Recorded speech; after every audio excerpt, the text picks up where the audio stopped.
सबको जय मसीह की। आज के इस प्रोग्राम यीशु की बरकत और सुबह की बरकत जो प्रोग्राम है, इसमें मैं आपका स्वागत करता हूं। और पिछली बारी की कुछ बातें हम याद करेंगे और उसी के कंटिन्यूएशन में है आने वाले जो ये मैसेज है आज का, वो एक कंटिन्यूएशन है हमारे पिछले मैसेज का। पर इससे पहले कि हम वचन में जाएं, आइए हम प्रार्थना करें। Hallelujah hallelujah hallelujah. पिता परमेश्वर प्रभु जी, धन्यवाद के साथ प्रभु एक बार फिर प्रभु जी आपकी हजूरी में आते हैं। पिता परमेश्वर धन्यवाद देते हैं इस समय के लिए, इस अच्छे समय के लिए प्रभु जी जो आपने हमारे जीवनों में दिया। पिता परमेश्वर प्रभु जी, ये जो आपका जिंदा वचन पिता परमेश्वर जब बोया जाता है प्रभु जी, तो हमारे जीवनों में 100 गुना 60 गुना 30 गुना फल लाए प्रभु जी। आपका जीवित वचन प्रभु हमारे जीवन बदलता है प्रभु जी, हमारे हालात बदलता है प्रभु जी। पिता परमेश्वर हमें एक ऊंची जगह पर ले चलता है प्रभु। हम धन्यवाद देते हैं प्रभु जी, सारी बातों के लिए धन्यवाद देते हैं, खासकर इस समय के लिए प्रभु जी। पिता परमेश्वर चाहते हैं कि ये जो वचन है प्रभु जी, आपके पवित्र आत्मा के द्वारा पिता परमेश्वर प्रभु जी, ये वचन आपके लोगों तक पहुँचे प्रभु जी, और उनके जीवन पर अनॉइंटिंग आए। पिता परमेश्वर आपकी आशीष उतरे प्रभु जी। हम धन्यवाद के साथ ये दुआ यीशु मसीह के नाम में मांगते हैं, आमीन। तो पिछली बार जैसे आप सबको याद होगा, और जिसने वो प्रोग्राम नहीं देखा तो वो मैं इनकरेज करूंगा कि वो प्रोग्राम ज़रूर देखें। तो जैसे आपको याद होगा, हमने बात की थी पिछली बारी भजन संहिता 91 से 91 से, और जो हमारी जो मेन फोकस वर्ड्स थी हमने बात की उस पर, वो ये थे कि हमें सुबह उठकर हर रोज़ ये कन्फेशन करना है कि यीशु मसीह हमारा परमेश्वर है और हम उस पर भरोसा रखते हैं। और आज मैं जो आपसे बातचीत करना चाहता हूँ वो भी उसी के रिलेटेड बातचीत है। और मेरा जो मेन मैसेज वो ये है, पिछला भी और आने वाले मैसेज भी कुछ ऐसे ही होंगे कि यीशु मसीह के बगैर हम कुछ भी नहीं कर सकते। अगर हम कुछ करते हैं, कुछ कर सकते हैं अपने जीवन में, तो सिर्फ यीशु मसीह के द्वारा ही। और ये जो एक तथ्य है, ये जो फैक्ट है, ये बाइबल से मैं कोशिश करूँगा कि आप सब इसको और अच्छे तरीके से समझ सकें। और मैं ज़रूर भी ये विश्वास करता हूँ कि ये जो वचन है ये परमेश्वर की ओर से अपने ख़ास लोगों के लिए है, और आज का वचन ज़रूर किसी से बातचीत करेगा और लोगों के जीवन आज बदले जाएंगे। तो सबसे पहले हम पढ़ेंगे इब्रानियों की पुस्तक, उसका 11 अध्याय और उसके 6 वचन से। और उसमें ऐसा लिखा है कि और विश्वास बिना उसे प्रसन्न करना अनहोना है, क्योंकि परमेश्वर के पास आने वाले को विश्वास करना चाहिए कि वह है, और वह अपने खोजने वालों को प्रतिफल देता है। तो आज का जो हमारी जो थीम है, जो वर्स है जिसके ऊपर हम मनन कर रहे हैं, वो है और अपने खोजने वालों को प्रतिफल देता है। इंग्लिश में ऐसा लिखा है, He is a rewarder of those who seek him। अगर हम इसको हिंदी में इसकी लिटरल ट्रांसलेशन देखें तो वो क्या है कि जो उसकी खोज करते हैं उनको वो इनाम देता है, जो उसकी खोज करते हैं उनको वो पुरस्कार देता है, जो उसकी खोज करते हैं उनको वो प्रतिफल देता है। क्या ये बात सही है? सबसे पहली बात, क्योंकि ये बाइबल में लिखी है तो ये 100% सही है। पर मैं कुछ बाइबल में से ऐसे एग्जाम्पल्स आपके साथ आज शेयर करूंगा जिससे आपका विश्वास इस बात पर और मजबूत हो जाएगा कि क्योंकि आप परमेश्वर की खोज करते हैं तो वह आपको प्रतिफल देता है और देगा। बाइबल में एक बात लिखी है, my people are destroyed for the lack of knowledge. हम नाश क्यों होते हैं? क्योंकि परमेश्वर के वचन की जो गहराइयाँ हैं, जो सच्चाइयाँ हैं, जो गहरी बातें हैं, जो हमारे लिए प्रॉमिसेस हैं, जो हमारे लिए वायदे हैं, उनका हमें पता ही नहीं होता। और हम जानते नहीं हैं कि अब हम क्या प्रार्थना करें। जब हम प्रार्थना करते हैं तो प्रार्थना करने का हियाव, प्रार्थना करने की जो हिम्मत हमें कहाँ से आती है? परमेश्वर के वचन में से आती है। हम बाइबल में कुछ पढ़ते हैं और हम देखते हैं कि ये अभी मेरे जीवन में पूरा नहीं हुआ, तो हम परमेश्वर से प्रार्थना करते हैं, प्रभु जी आपके वचन में से तो ऐसा लिखा है, आप इसको मेरे जीवन में पूरा कीजिए। पर अगर किसी बात का हमें पता ही नहीं होगा तो हम उससे कैसे मांगेंगे? परमेश्वर अपने वचन में कहता है, मांगोगे तो पाओगे, तुम नहीं पाते क्योंकि तुम नहीं मांगते। तो जब हम बहुत सी बारी हम क्यों डिस्ट्रॉयड हो जाते हैं, हमारा क्यों नाश होता है? क्योंकि परमेश्वर के जो वायदे हैं उनका हमें ठीक से नहीं पता। तो आइए कुछ बातें आज मैं आपके साथ शेयर करूं ताकि आपका इस बात पे विश्वास और ज़्यादा मजबूत हो जाए कि क्योंकि आप परमेश्वर को खोजते हैं तो वह आपको पुरस्कार देता है और देगा, वह आपको इनाम देगा, वह आपको प्रतिफल देगा। इसके लिए हम जाएंगे रूत की किताब और उसके पूरे किताब में से हम कुछ पोर्शंस को देखेंगे जिससे हमारा विश्वास और ज़्यादा मजबूत होगा कि क्योंकि हम परमेश्वर को खोजते हैं तो परमेश्वर हमें प्रतिफल देता है। वो किस किस तरीके से हमें प्रतिफल देता है, उस जो आशीष हमें किस तरीके से मिलती है, आज हम ये बाइबल में से ही देखेंगे। और हम जाएंगे रूत की किताब में और उसका बिल्कुल जो पहला अध्याय है हम वहाँ से स्टार्ट करेंगे। और हमारा मकसद ये है, हमारी कोशिश आज ये रहेगी कि हम उन पोर्शंस में को स्टडी करें पूरे रूत की किताब में से। तो जो लोग नहीं जानते कि रूत की किताब कितनी बड़ी है, तो मैं आपको बताना चाहता हूँ कि घबराने की ज़रूरत नहीं, मैं बहुत समय नहीं लूँगा आपका। रूत की जो पुस्तक है वो सिर्फ 4 अध्याय हैं और मैं आपको इनकरेज करूँगा कि आप भी बाइबल में से आज रूत की किताब ज़रूर पढ़ें और इसको स्टार्ट कीजिए और इसको बड़े ध्यान से पढ़िए ताकि आप जान सकें कि परमेश्वर ने आपके लिए कितनी बड़ी बड़ी आशीषें रखी हैं। सबसे पहले हम आएंगे उसका पहला अध्याय और हम एक परिवार के बारे में जानेंगे। तो वो परिवार में क्या था कि एक पति, एक उसकी पत्नी और उनके 2 बेटे थे। और बाइबल इस तरह से हमें बताती है, रूत की पुस्तक उसका पहला अध्याय और उसके 2 वचन में ऐसा लिखा है कि उस पुरुष का नाम अलीमलेक और उसकी पत्नी का नाम नाओमी और उसके 2 बेटों का नाम महलोन और किलियोन थे। तो हुआ ऐसा कि इस्राएल में एक फैमिन पड़ा, एक अकाल पड़ा और वहाँ जब खाने पीने का सामान ख़त्म हो गया तो ये लोग वहाँ से निकले और ये कहाँ चले गए? ये लोग इस्राएल से, यहाँ लिखा है तब यहूदा के बैतलहम का एक पुरुष, तो ये लोग बैतलहम से मोआब देश में जाकर रहने लगे।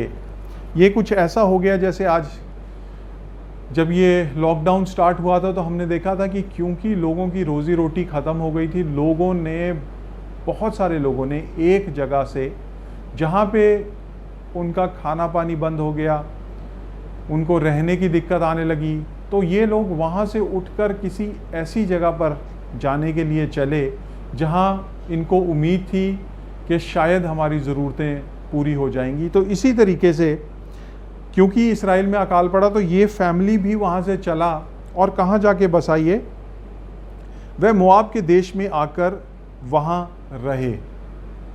कहाँ रहे? मोआब के देश में। और आगे ऐसा लिखा है कि जो नाओमी, जो लेडी जिसकी हम बात कर रहे हैं, जो वाइफ है, उसका पति अलीमलेक मर गया और वो विधवा हो गई।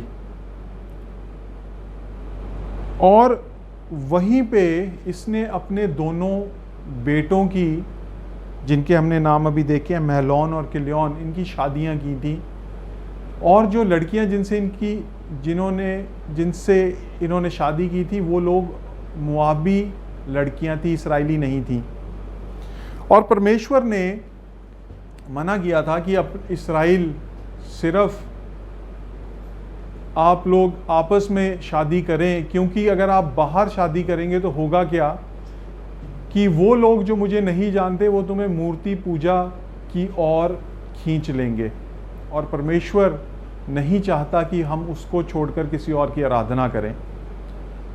पर हालात की वजह से, और क्या वजह होगी हम नहीं जानते हैं, पर ऐसा लिखा है कि वहाँ पे दोनों भाइयों ने एक मोआबन स्त्री से विवाह कर लिया, और एक का नाम ओरपा और दूसरी का नाम रूथ था। तो आज हम इस कैरेक्टर पर फोकस कर रहे हैं, रूथ के बारे में अभी तक हम क्या जानते हैं कि एक मोआब की रहने वाली लड़की थी, और शायद ये परमेश्वर यहोवा को नहीं जानती थी। शादी से पहले तो ज़रूर नहीं जानती होगी, और शादी के बाद जिस फैमिली में इसने शादी की तो उनके द्वारा शायद ये परमेश्वर यहोवा के बारे में ज़रूर सुनती होगी और परमेश्वर यहोवा को जानने लगी होगी। और उसके बाद ऐसा हुआ कि 10 साल के बाद दोनों लड़के वो भी मर गए। तो अब पहले एक विधवा थी, तो अब टोटल कितनी 3 विधवा हो गई। नाओमी, ओपरा और रूथ, 3 विधवा औरतें हो गईं। फिर नाओमी ने सुना कि परमेश्वर ने इस्राएल में फिर से आशीष दी है, और वचन में ऐसा लिखा है पहले अध्याय के 6 वचन में, तब वह मोआब के देश में ये सुनकर कि यहोवा ने अपनी प्रजा के लोगों की सुधि लेकर उन्हें भोजन वस्तु दी है, उस देश से अपने दोनों बहुओं समेत लौट जाने को चली। तो मेन जो इनका मकसद मोआब में जाने का था वो था भोजन वस्तु, क्योंकि इस्राएल में अकाल पड़ा था। तो जब इसने सुना कि इस्राएल में भी परमेश्वर ने आशीष दी है और वहाँ पर भोजन वस्तु परमेश्वर ने जो दी है, तो इसने सोचा कि मैं अपने देश लौट जाती हूँ। इस देश में तो मैं आई थी भरी पूरी, हम आगे पढ़ेंगे, और यहाँ से मैं बिल्कुल सब कुछ लुटा के जा रही हूँ। तो इसने अपनी बहुओं को कहा कि अभी तुम जवान हो, तुम यहीं रुक जाओ और तुम दोबारा शादियां करो, दोबारा अपने घर बसाओ, ताकि तुम भी खुश रह सको। और कुछ ऐसी बातें उनके बीच में हुई। तो जो एक बहू थी जिसका नाम ओरपा है, तो वो तो बात मानकर अपने लोगों में चली गई, अपने घर चली गई। परंतु जो दूसरी बहू थी इसकी, जिसका नाम रूथ है, जो हमारी आज के मैसेज की जो सेंट्रल कैरेक्टर है, वो ऐसा कहती है, और मैं पढ़ूंगा पहला अध्याय उसके 16 वचन से। रूथ बोली, तू मुझसे ये विनती ना कर कि मुझे त्याग या छोड़कर लौट जा, क्योंकि जिधर तू जाए उधर मैं भी जाऊंगी, जहां तू टिके वहां मैं भी टिकूंगी। तेरे लोग मेरे लोग होंगे और तेरा परमेश्वर मेरा परमेश्वर होगा। एक बार फिर से पढ़ें। यहां ऐसा लिखा है कि तेरा परमेश्वर मेरा परमेश्वर होगा, तेरा परमेश्वर मेरा परमेश्वर होगा। तो नाओमी का परमेश्वर कौन था? परमेश्वर यहोवा। और रूथ क्या कहती है कि जो तेरा परमेश्वर है वो मेरा भी परमेश्वर होगा। और ये एक टर्निंग पॉइंट था उस विधवा की जीवन में। अगर हम इंडियन हिस्ट्री को देखें, न्यूज़ में आप बहुत सुना होगा, पुराने ज़माने में क्या होता था कि अगर औरत विधवा हो जाती थी तो ये उसके लिए सबसे बुरी बात मानी जाती थी। सोसाइटी में उसकी जो पोजीशन थी वो बिल्कुल डिमिनिश हो जाती थी, बिल्कुल ख़त्म हो जाती थी। और अलग अलग कम्युनिटीज़ के बारे में हम सुनते हैं कि वो अपनी विधवाओं से कैसे ट्रीट करते थे। और इसमें से 99% अगर आपको याद होगा, जो आपने सुना होगा, जो आपने पढ़ा होगा हिस्ट्री की किताबों में, तो 99.9% जो विधवा औरतों की जो ट्रीटमेंट थी वो बहुत पुअर थी। और ये मैं सिर्फ इंडियन सोसाइटी की बात कर रहा हूँ, तो बाहर भी जो विधवा औरत थी उसको बहुत सम्मान नहीं मिल पाता था। वो बेचारी अकेली पड़ जाती थी, वो दूसरों की मर्सी के ऊपर उसकी पोजीशन ऐसा हो जाती कि लोग अगर उस पर तरस खाकर उसकी मदद करें तो करें, नहीं तो उनकी मिस ट्रीटमेंट बहुत ज़्यादा होती थी। तो ऐसी पोजीशन में दो विधवाएं, जो नाओमी और उसकी बहू रूथ, ये ऐसा एक फ़ैसला करती हैं। रूथ खासकर एक ऐसा फ़ैसला करती है कि तेरे लोग मेरे लोग होंगे, मैं तुझे छोड़कर ना जाऊंगी और तेरा परमेश्वर मेरा परमेश्वर होगा। दूसरी बात मैं आपसे जो कहना चाहता हूँ, बाइबल बड़े साफ तरीके से हमें बताती है कि जब हम किसी मनुष्य पर भरोसा करते हैं तो 100% बाइबल में क्या लिखा है कि हम लोग फेल हो जाते हैं, क्योंकि मनुष्य जो है वो भरोसे के योग्य नहीं। अगर आप देखें, अपने एग्जाम्पल्स भी देखें जीवन में, कई बारी हमारी इंटेंशन बड़ी अच्छी होती है कि हम इसकी मदद करेंगे, तो कई कारण होते हैं। कई बारी हमारे पास रिसोर्सेज नहीं होते, कई बारी हमारी ऐसी अपनी पर्सनल प्रॉब्लम्स होती हैं कि चाहते हुए भी हम दूसरे की मदद नहीं कर पाते। अगर हम लोगों पर, और आप बहुत सारे, अगर मैं आपको कहूँ कि आप याद कीजिए ऐसे इंस्टेंस, कुछ ऐसे वाक्य जब आपने किसी मनुष्य पर बहुत भरोसा किया और उसने आपको फेल कर दिया, वो आपने जो उससे उम्मीद लगाई थी वो उस पे खरा नहीं उतरा। पर मैं अगर आपसे कहूं कि आप कुछ ऐसी बात याद कीजिए कि आपने परमेश्वर पर भरोसा लगाया और वो कभी खरा नहीं उतरा, तो शायद आपके जीवन में एक भी इंस्टेंस नहीं होगा। ऐसा ज़रूर हो सकता है कि आपने कोई प्रार्थना की और वो प्रार्थना या अभी पूरी नहीं हुई, या जो आपने मांगा वो शायद आपके लिए भला नहीं था, तो परमेश्वर ने आपको बोला no, this is not good for you, ये आपके लिए अच्छी वस्तु नहीं है, अच्छी चीज़ नहीं है, इससे आपका नुकसान होगा। तो अब हम बात करते हैं परमेश्वर पर भरोसा करने की। जैसे ही रूथ ने बोला कि तेरा परमेश्वर यहोवा मेरा परमेश्वर होगा, तो उसका जीवन बदलने लगा। कैसे बदलने लगा, उन बातों के बारे में हम ध्यान करेंगे। तो 19 वचन में ऐसा लिखा है, वे दोनों चल निकली और बैतलहम पहुंची। उनके बैतलहम में पहुंचने पर सारे नगर में उनके कारण हलचल मच गई और स्त्रियां कहने लगीं, क्या ये नाओमी है? उसने उनसे कहा, मुझे नाओमी ना कहो, मुझे मारा कहो, क्योंकि सर्वशक्तिमान ने मुझको बड़ा दुख दिया है। मैं भरी पूरी चली गई थी, परंतु यहोवा ने मुझे छूछी करके लौटाया है। इसलिए जबकि यहोवा ही ने मेरे विरुद्ध साक्षी दी और सर्वशक्तिमान ने मुझे दुख दिया है, फिर तुम क्यों नाओमी कहते हो? इस प्रकार नाओमी अपनी माओबन बहू रूथ के साथ लौटी, जो मोआब देश से आई थी, और वह जौ कटने के समय के आरंभ में बैतलहम पहुंची। तो ये मैं आपके साथ क्यों शेयर कर रहा हूं कि हम एक स्टोरी, एक कैरेक्टर रूथ के बारे में जान रहे हैं, और कैसे जब रूथ ने परमेश्वर की खोज की, जब रूथ ने उस परमेश्वर को, जो सर्वशक्तिमान परमेश्वर है, जो जिंदा परमेश्वर है, उसको बोला कि ये परमेश्वर आज से मेरा परमेश्वर होगा, तो उसका जीवन बदलना शुरू हो गया। तो सबसे पहला जो इंस्टेंस है वो हम देखेंगे, और वो इंस्टेंस कहाँ है? वो है 2 अध्याय और उसका 3 वचन। और उसमें क्या लिखा है?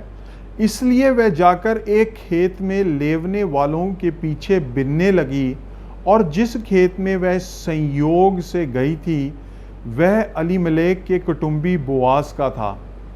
किससे गई थी? संयोग से गई थी। उस समय होता क्या था कि इनके पास जो ज़मीन थी, उसके बारे में हम थोड़ा बाद में पढ़ेंगे, इनकी जो फाइनेंशियल सिचुएशन ये थी कि उस समय जब कटाई हो रही थी, वहाँ पे हार्वेस्ट सीजन था, तो इनके पास सिर्फ एक ज़रिया था कुछ कमाने का। नाओमी तो बुज़ुर्ग थी, वो ऐसा नहीं कर सकती थी, पर रूथ एक जवान लड़की थी, एक जवान स्त्री थी। तो इसने क्या किया कि मैं जाकर जब वो काटेंगे तो जो नीचे गिर जाएगा मैं उसको इकट्ठा करूँगी, ठीक है। और इसकी मोआब, जो मोआबन स्त्री थी, इस्राएली लोग इनको अच्छा नहीं मानते थे, इनको मूर्ति पूजा को समझते थे। और क्योंकि परमेश्वर की ओर से भी एक आज्ञा थी कि इनसे शादी विवाह ना करना, क्योंकि ये तुम्हें एक ऐसी डायरेक्शन में ले जाएंगे जो मुझसे तुम्हें दूर ले जाएगी, तो इन लोगों को नीचा देखा जाता था। अगर ये किसी के पास जाती और वो इन रूथ को मिसट्रीट करते तो कोई बड़ी बात नहीं थी, परंतु परमेश्वर के वचन में ऐसा लिखा है कि संयोग, कि वह संयोग से किसके खेत में गई? बोआज के। तो ऐसे संयोग हमारे जीवन में किस तरीके से होते हैं? ऐसे संयोग कुछ ऐसे होते हैं कि जो हमारे जीवन बदल देते हैं। हमारे जीवन 180 डिग्री चेंज हो जाते हैं। हम अगर लेफ्ट को जा रहे हैं तो कई बार संयोग, इतना अच्छा संयोग हमारे साथ हो जाता है, एक कोइंसिडेंस ऐसा हो जाता है कि हमारा जीवन बदल के बिल्कुल ऑपोजिट डायरेक्शन में जाता है। तो इस समय यहाँ पर रूथ के जीवन में बहुत उम्मीद नहीं थी, बस उसने एक फैसला जो लिया कि तेरा परमेश्वर मेरा परमेश्वर होगा, और यहोवा परमेश्वर को उसने अपना परमेश्वर मान लिया। और अब हम संयोग देखेंगे कि उसके जीवन कैसे बदलने लगा। तो सबसे पहला संयोग आपने याद रखना है वो क्या है कि वो बोआज के खेत में काम करने के लिए चली गई। क्योंकि समय की कमी के कारण हम ऐसा करेंगे कि हम इस मैसेज को 2 भागों में बांट लेंगे ताकि आप इसको फिर से देख सकें। तो ये जो पहला भाग है, बहुत ज़्यादा समय लेते हुए मैं इसको यहीं ख़त्म करता हूँ। तो आज जो बातें हमने सीखी हैं, सबसे पहली जो बात वो ये है कि परमेश्वर अपने खोजने वालों को प्रतिफल देता है, उनको इनाम देता है, उनको पुरस्कार देता है। दूसरी बात जो हमने देखी वो बात ये देखी कि कैसे रूथ ने परमेश्वर के बारे में और ऐसा कहा कि तेरा परमेश्वर मेरा परमेश्वर होगा, और यहोवा परमेश्वर को वो अपना परमेश्वर मान लेती है। और उसके बाद हमने देखा कि उस औरत के साथ जिसके साथ कुछ भला नहीं हो रहा था, जो विधवा हो गई, जो अपना देश छोड़कर दूसरे पराये देश में चली गई, अब उसके साथ संयोग होने शुरू हो गए। और जो पहला संयोग था वो क्या था कि वो बोआज के खेत में गई। तो इसको हम यहीं ख़त्म करते हैं, और हम कल और इसको आगे बढ़ाते हुए देखेंगे कि जब हम परमेश्वर को खोजते हैं तो कैसे हमारे जीवन बदलने शुरू हो जाते हैं। आप सबको जय मसीह की।